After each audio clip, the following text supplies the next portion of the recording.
দাও দেখা দয়া করে মনের বান্ধব রে, দাও দেখা দয়া করে। আসিতে হলে ময়ে যাইতে হবে এই নবমের মাঝারে। আসিতে হলে ময়ে যাইতে হবে এই নবমের মাঝারে। তো বন্ধুরা, ঘুমের থেকে উঠতে যদি 8টা সাড়ে 8টা বাজে যায়, তাহলে আমি কাজ করব কতক্ষণে? আমি কি কাজ করি এবার আপনারাই বলুন। কচুটা সিদ্ধ বসিয়ে দিলাম। ওই যে সকালবেলা চিন্তা করতেছি, ঘুমের থেকে উঠি আর কি, চিন্তা করতেছি যে কি রান্না করব সকালবেলা রুটির জন্য কি করব, সেটাই চিন্তাধারা করতেছিলাম আর কি। তো এই চিন্তা করতে করতে মামনি বলল যে মা আলু ভাজি করে নেন। এখন আপনাদের মেসোমশাই বললো যে আলু ভাজিটা কর্মরে করার জন্য। তো আপনারাই বলুন না, রুটি দিয়ে কি কর্মরে আলু ভাজি খাওয়া যায়? এখন বারান্দা এসে দেখি যে আমি যে কালকে কচুর শাকটা আনছি না, কচুর শাকটা রয়ে গেছে, বুঝছেন? তো ওই কচুর শাকটা যখন রয়ে গেছে, আর চিন্তা কিসের বন্ধুরা, এক ঢেলে 2 পাখি।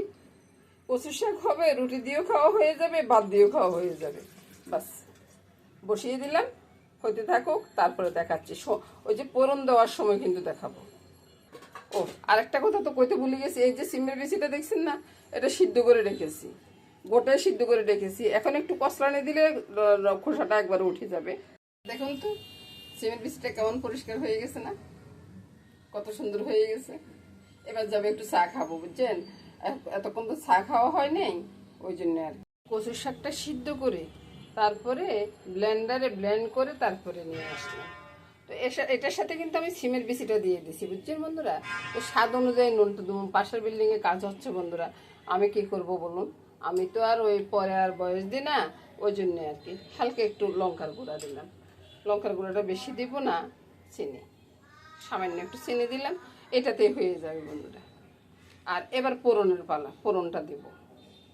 তো ফোড়ন করতে করতে বলি বন্ধুরা, ব্লেন্ড করার কারণ হচ্ছে আমার ঘরে যদি একটু শক্ত থাকে না, ওই যে কচুর কাঠগুলো আর কি, একটু শক্ত থাকলে আর খাবে না, বুঝছেন? ওই জন্য আমি একবারে ব্লেন্ড করে নিয়েছি। এবার একবারে স্বাচ্ছন্দ্যে সবাই খেয়ে ফেলবে।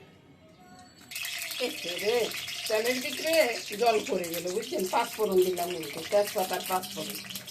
পরে তো বলবেন যে আমি দেখাইনি।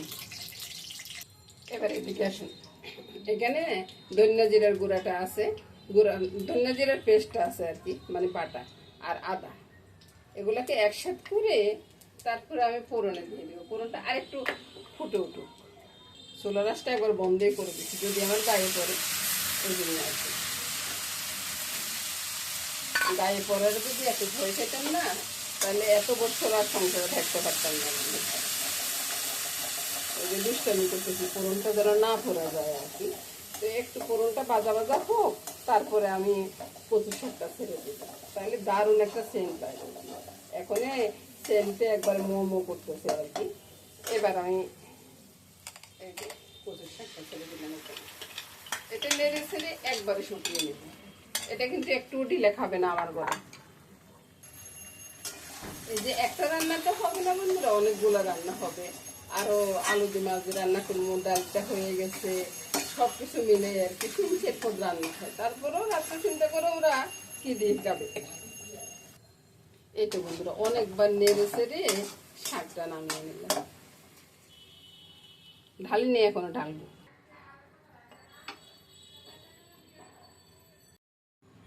এই তো বন্ধুরা, রেডি হয়ে গেল কচুর শাকটা। আপনাদেরকে দেখাইতে পারতেছি কিনা জানি না, দেখুন তো বন্ধুরা কত সুন্দর হয়েছে। রান্না করব আলু দিয়ে, মাছ দিয়ে। আলুতে আমি নুন হলুদটা মেখে রেখেছি, কড়াইতে তেলও দিয়ে রেখেছি বন্ধুরা। তো এবার একটু পোড়ন দিয়ে তারপরে একসাথে বসিয়ে দেবো। মাছটা এখনো ধোয়া হয়নি, তো আগে আলুগুলো ভাজিনি, তারপরে মাছটা ধুয়ে নিয়ে আসবো।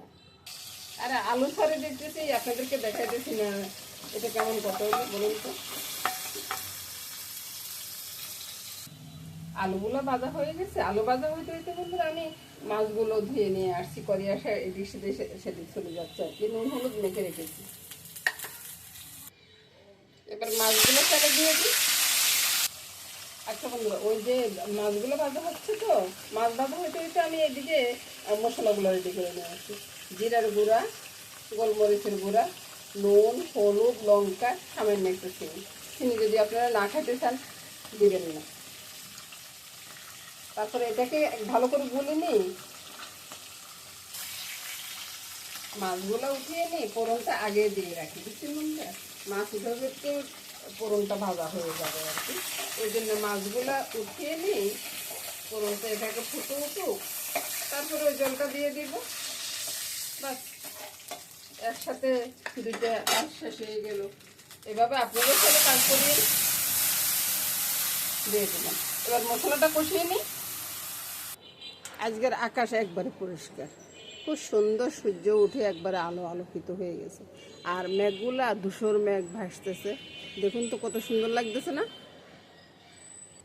অনেকটা আওয়াজ আসতেছে। আকাশটা দেখলেন তো কত সুন্দর। তারপর আবারও ফিরে আসলাম রান্নাঘরে। রান্নাঘরে এসে মশলাটা কষানো হয়ে গেছে, মাছ আলু সব একসাথে দিয়ে দিচ্ছি। তারপরে একটু জল দিব, বুঝলেন? জলটা দিয়ে মশলাটাকে ভালো করে কষিয়ে নিব আর কি। জলটা লুতে একটু দেরি হচ্ছে তো। এবার ঢাকা দিয়ে দিব, আস্তে আস্তে হতে থাকো। এবার ঢাকাটা সরিয়ে দেখি যে জলটা শুকিয়ে তেল বের হচ্ছে কিনা। এখনো আরেকটু বাকি আছে, বুঝছেন?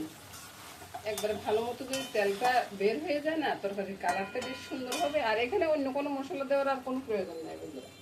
অন্য কোনো মশলা দিবে না, আপনারা চাইলে ওই দারচিনি এলাচি গুঁড়োটা দিতে পারেন, আমি তাও দিব না। আর পেঁয়াজ রসুন তো নয়। এবার বন্ধুরা চতুর্দিকে তেলটা বের হয়ে গেছে। এবার একবার বলক আসে, গরম জলটাই আমি দিয়ে দিচ্ছি। একটু আস্তে করে দিই, নাহলে ফুটফুট করে আমার গায়ে আসবে। একটু নেড়ে দেখি, তারপরে আবার লাগে যদি আবার দিব।